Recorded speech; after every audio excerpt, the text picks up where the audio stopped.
Hello mga kabakard, magandang araw sa inyong lahat. Welcome back po sa aking channel. For today's video mga kabakard ay ipapasilip ko yung ginawa nating DIY na patubigan. Ito kabakard, yung makita nyo, may bulb, may timba, tapos may kulay pula na painuman. Ito kabakard, in-order ko po ito sa Shopee, yung water filter. Tapos yung ang ginawa natin sa timba ay binutasan lang po natin kasi anim yung order natin, anim na butas din ginawa natin. Binutasan natin siya gamit yung drill. Tapos wating dito sa loob kabakard yan, oh. Nakikita nyo may lock po siya yan na hindi tapos may lock po siya tapos na mahigpit, pwedeng higpitan. Tapos ito may gasket po siya na para hindi matulo yung ating inilagay na tubig. Yan kabakard, ay pag maubos yung isang patukaan yan, ang patubigan niya ay kusang bababa yung tubig. Ginawa ko ito kabakard dahil dito sa aking area ay wala tayong tubig. Hindi pa kami nakapaglagay ng tubig kaya malayo yung kinukuha namin, kaya yung mga alagang manok natin ay hindi talaga makainom minsan gawa ng wala kaming tubig. Yan po, yun yung ginawa kong solution para at least naman yung mga free range natin na mga manok kabakyard ay makapag-inom ng malinis na tubig.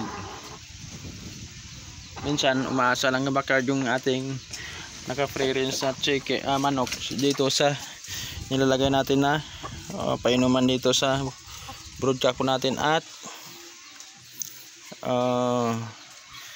stags yan, oh. Yan kabakard, yan yung mga free range natin, oh. Tingnan ko yan yung sa may mga inahin pa tayo kabakard doon sa yun yung dumasa lang yan dyan dito kabakard, kaya gumawa tayo na ito ng painuman. Pwede din tayo dito maglagay kabakard ng vitamins na kung sakaling magtitimpla po tayo ng vitamins ay pwede po tayong pwede nating ititimpla dito, saka maiinom din ating alaga manok. Vitamins o bacterial plus yung pwede po dito kabakard, magtitimpla dito lang natin aluin sa loob ng timba na yan, saka maiinom din ang ating alagang manok. Yan, kung makita nyo may puno tubig pa yan, pero pag maubos yan kabakyard ay yan, oh. Kapag maubos yan automatic kasi ito, pag maubos yan ay bababa yung tubig dyan para hindi siya maubusan ng tubig. Yan siya kabakyard. Dahil dito kabakyard sa aming area ay siguro 4 na buwan na walang ulan-ulan, kaya yung mga manok natin ay kahit hamog lang ay hindi sila makapag inom kabakyard gawa ng wala talagang ulan. Makikita nyo yan, dry na dry talaga yung area natin. Yan po yung area namin, mga tubo po ito kabakyard, yan, oh. Medyo dry talaga gawa ng wala talagang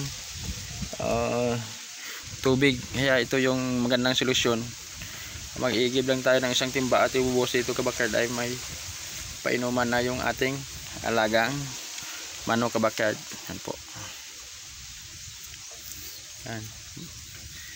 Nakapatali lang ito mag-install kabakyard, gawan butas lang tayo gamit yung drill at papasok natin yan sa may lock din yan.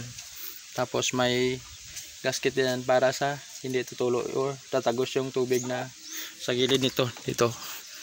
Yan, pwede natin magpitan doon sa loob. Yan po.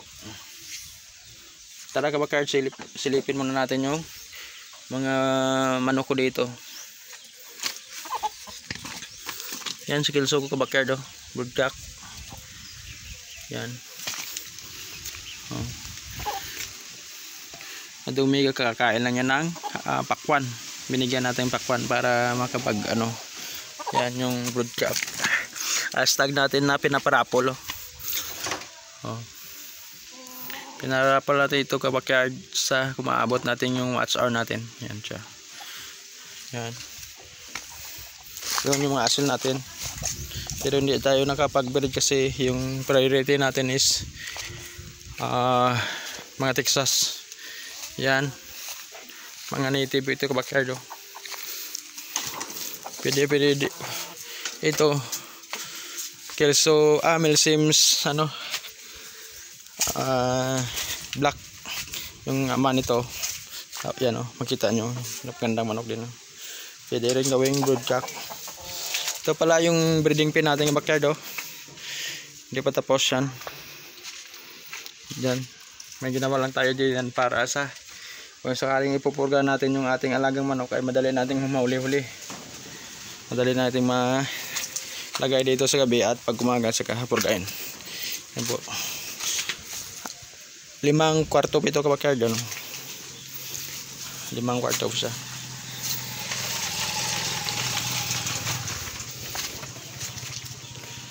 Yan. Yan. May mga partition para hindi talaga mapag-aabot yung ating broodcock ka-backyard na ilalagay. Yan siya.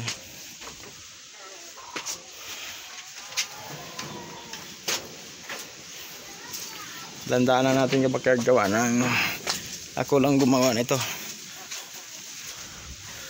Yan po siya.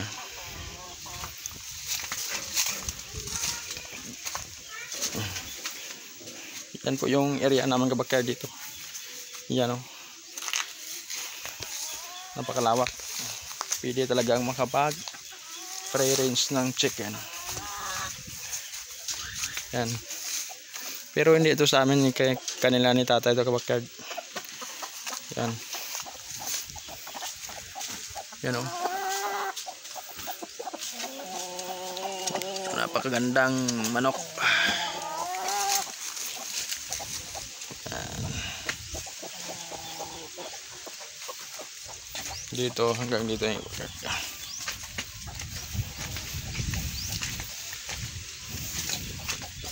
Yan siya. Lawak.